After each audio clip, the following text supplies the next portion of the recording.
Duol mar IEBC oyango ayanga chenro mar ndikruok e kaunti ma Migori, kakoro gigeno yudo rowere gi jok ma hikgi ni malo e chenro makamano. Kaluwore gi oboke mabende noore ute fwambo mabende nondik koda coordinating officer mar IEBC bade mar Suna West Mikai Grace Atieno, omedo wacho ni duol mar IEBC jachako gi ndikruok mag oganda e kinde mabende yiero maduong' ochiegni romo. Mikai Grace wacho ni achiedh nade magi jathoro yudo gin ni jogo mabende biro e ndikruok makamano onge koda oboke mabende owinjore. Kata kamano nomedo wacho ni thoth josalam ema jayudo achiedh nade makamendi ka bende thothgi onge koda kipande.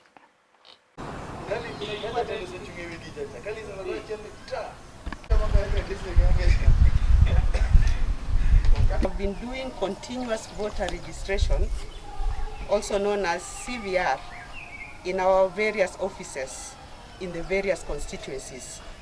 But we find that most people do not reach to our offices. So as a county, we have taken the initiative to have a 1 week reach out to the people so that we could talk to the people and register them as voters.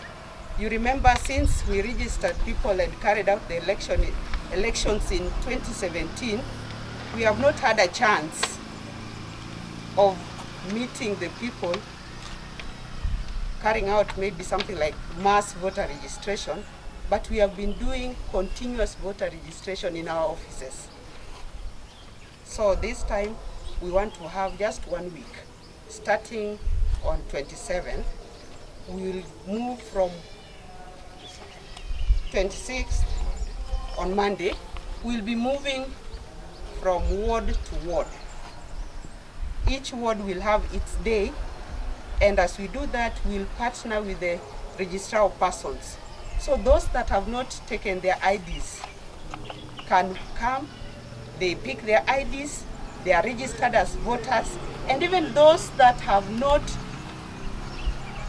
registered to take their IDs from the registrar of persons, they can come and inquire from them and get the forms so that they can apply to get their IDs in good time, so that they can be registered as voters before the year 2022.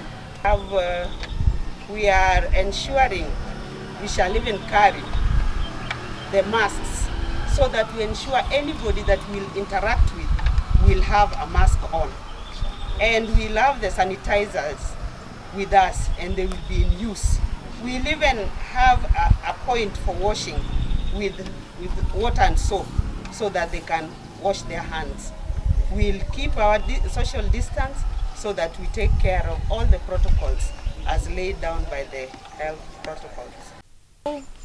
I think it would be important that the Muslim community, probably especially those who cannot prove that they were born in Migori County by way of their birth certificate or birth registration, they may need, for example, to do what some of our children, even in Nairobi, have had to do. Most of the time they have to come back to Migori County to get their ID cards from there.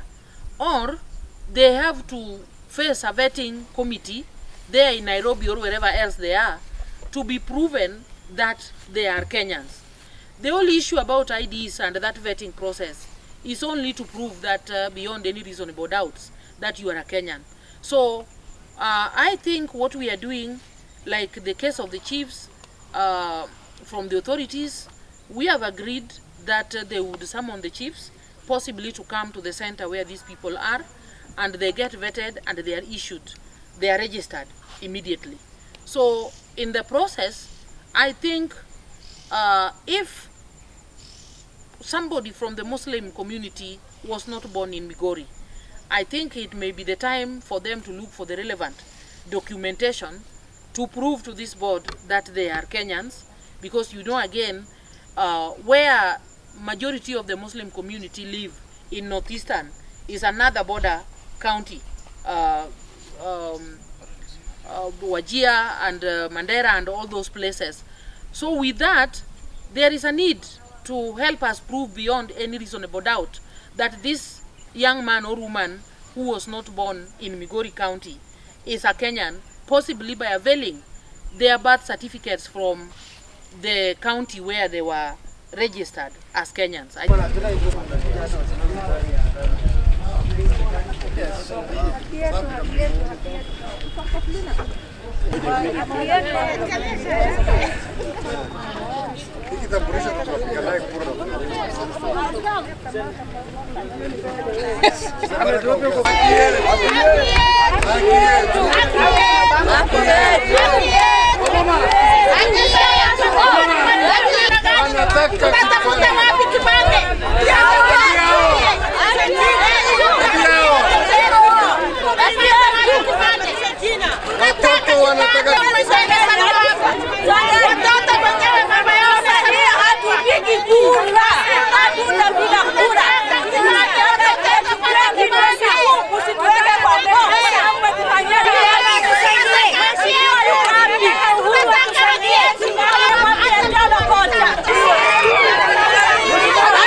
Ofisi saa hii jina yetu kwanza tuna uchungu.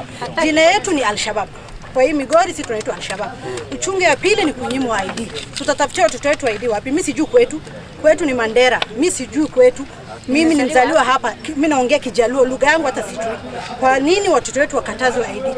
Mimi yangu ni hayo tu, ni mafunzo. Recruiting the Al-Shabaab is the government of Kenya, because if you know me and you know my child, you can come and trace me and my child where he's been born, where he's been raised, where he also went to school, especially in primary level. But if now the child does not have an ID, how will you know the child? So it does. Shida hata refugee bana fanya namna hii.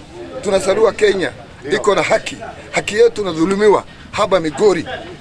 Mara tano Jumatano zinakuja hapa naitwa majibu hakuna. Ikikuja shida ile ambayo iko haiwezi elezwa. Na mbeleni tunabata saa hii na koma. Shida iko wapi kama sina uliza asemi na si mimi sina huyu na huyu na huyu. Waislamu yote iko Migori. Iko shida. Si leo maka hii 3 4 hivi. Salua haba hawa wenyewe. Na watoto hao na salua na saa watoto hapa. Wabana hao na saa haba. Hakuna haki. Dhulma kubwa sana. Hayana hata Amerika mtu naenda makatano na kwa wananchi. Makatano ikimaliza. Na haba Migori. Haki yetu.